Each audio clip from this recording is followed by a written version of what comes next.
আসসালামু আলাইকুম ভিউয়ার্স, কেমন আছেন সবাই? নিশ্চয়ই ভালো আছেন। এই তো চলে এসেছি আজকে রান্নাবান্না করতে। তাই এই যে এখানে বিভিন্ন রকমের শাক দেখতে পাচ্ছেন। এই যে এখানে কুমড়ার শাক আছে, তারপরে এই যে কলমি শাক, আর এই যে পুঁই শাকের পাতা। তো ছাদে এগুলো দেখলাম বড় বড় হয়ে গেছে, তো আমি এগুলো তুলে নিয়ে আসলাম। আর পাতাগুলো অনেক ঘন হয়ে গেছিলো, এগুলো কমিয়ে দিয়ে আসছি। তো এগুলো কেটে ধুয়ে আমি ভাজি করব। আর এই বরবটিগুলো নিয়ে আসছি, এগুলো মাছ দিয়ে রান্না করবো। তো আমি কেটে ধুয়ে ফিরে আসছি, ততক্ষণ আপনারা আমার সাথে থাকুন। শাকগুলো এই যে কেটে ধুয়ে একটু লবণ আর মরিচ দিয়ে যে সিদ্ধ করে নিচ্ছি, সিদ্ধ হয়ে গেলে ফিরে আসছি। ভিউয়ার্স, এই যে আমার শাক সিদ্ধ করা হয়ে গিয়েছে, দেখুন কালার কি সুন্দর হয়েছে। আর এদিকে পেঁয়াজ রসুন এই যে একটা প্যানে সরিষার তেল দিয়ে এই যে ভাজি করে দিয়েছি, একটু বাদামি করে ভেজে সিদ্ধ করা শাকগুলো আমি এর ভিতরে দিয়ে দেবো।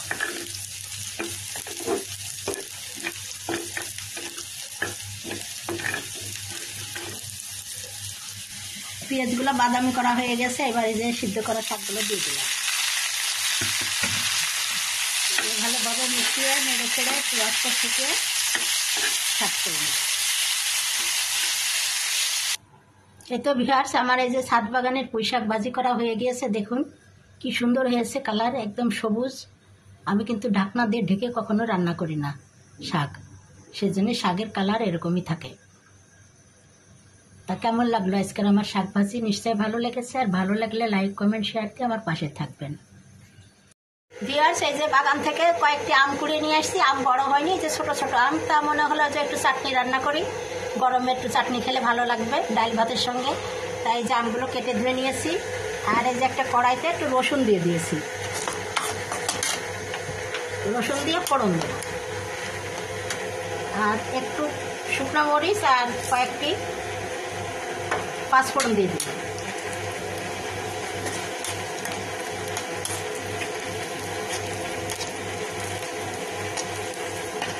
এই গরমে এরকম একটু চাটনি খেতে পারলে দুপুরবেলা বেশ ভালো লাগে। ভিউয়ার্স, এই যে আমার আম সিদ্ধ হয়ে গেছে এবং গুড় দিয়ে দিয়েছি, আমার রান্নাও কমপ্লিট। আমি এখন ছাক করে নেব।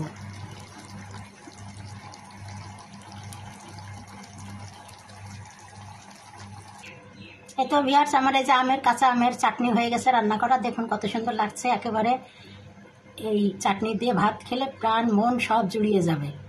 কেমন লাগলো? নিশ্চয়ই ভালো লেগেছে। আর যদি ভালো লেগে থাকে তাহলে অবশ্যই আপনারা আমার চ্যানেলটিকে লাইক কমেন্ট শেয়ার দিয়ে আমার পাশে থাকবেন। ভিউয়ার্স, আমি এখন বরবটি আর ডাঁটা দিয়ে মাছ রান্না করবো। এই যে ছাদ বাগানের বরবটি হারভেস্ট করে নিয়ে আসছি, সেগুলো কেটে নিয়েছি, তার সঙ্গে 2-1টি কচি ডাঁটা দিলাম, দিয়ে এটা দিয়ে মাছ দিয়ে রান্না করবো, রুই মাছ দিয়ে। এই যে মাছে হলুদ লবণ মাখিয়ে রেখেছি, এখন মাছগুলো ফ্রাই করে নেব। এই যে প্যানে তেল দিয়েছি, সরিষার তেল, তেলটা গরম হয়েছে, এখন মাছগুলো একটা একটা দিয়ে আমি ফ্রাই করে নেব।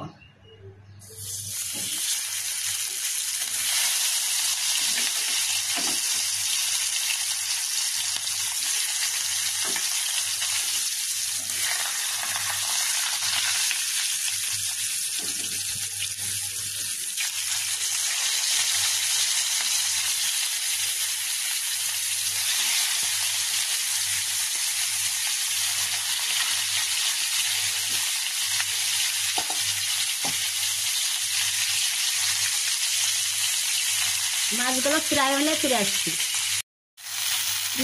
মাছগুলো আমার ফ্রাই করা হয়ে গেছে, আমি এখন নামিয়ে নেব। নিয়ে একটা কড়াই দিয়ে দিলাম, কড়াইতে কিছু পেঁয়াজ কুচি দিয়ে দিলাম।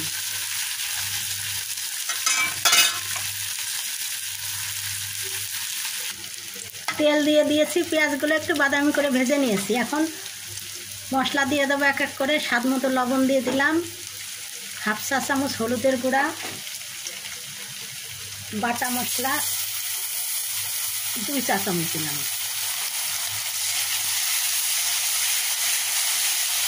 একটু পানি দিয়ে দেবো। তো মশলাটা কষা হয়ে গেলে ফিরে আসছি। মশলা কষা হয়ে গেছে, এই যে তেল বেরিয়ে আসছে। আমি এখন বরবটি আর ডাঁটাগুলো দিয়ে দিলাম। এখন এগুলো ভালোভাবে কষিয়ে নেব। কষিয়ে সিদ্ধ হওয়ার জন্য পানি দিয়ে দেবো, সিদ্ধ হয়ে গেলে আমি ফিরে আসছি। বরবটিগুলো কষা হয়ে গেছে, এবার আমি সিদ্ধ হওয়ার জন্য ঝোলের পানি দিয়ে দেবো।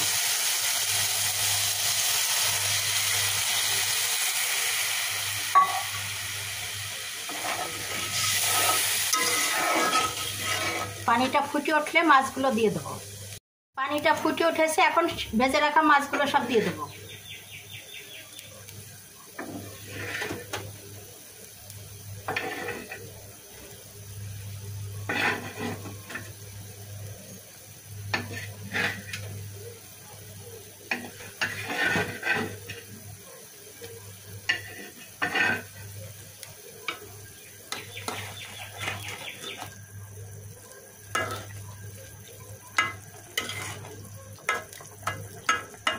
এখন 2-3 মিনিট রেখে আমি সার্ভ করে নেব। এই তো ভিউয়ার্স, আমার মাছ রান্না করা হয়ে গেছে। এখন একটু ভাজা জিরের গুঁড়া দিয়ে মিশিয়ে সার্ভ করে নেব।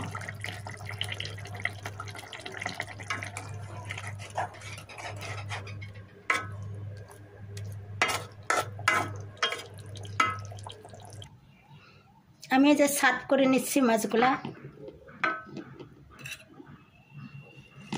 ছাদ বাগানে বরবটি দিয়ে মাছ রান্না করা, কি সুন্দর লাগছে, একেবারে টাটকা কচি বরবটি, দেখেই খেতে ইচ্ছে করছে।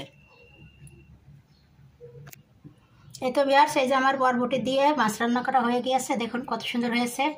যদি ভালো লেগে থাকে তাহলে অবশ্যই আপনারা আমার চ্যানেলটিকে লাইক, কমেন্ট, শেয়ার দিয়ে আমার পাশে থাকবেন। আজকের মতো বিদায় নিচ্ছি। আপনারা ভালো থাকুন, সুস্থ থাকুন। আবারও দেখা হবে নতুন নতুন রেসিপি নিয়ে। আল্লাহ হাফেজ।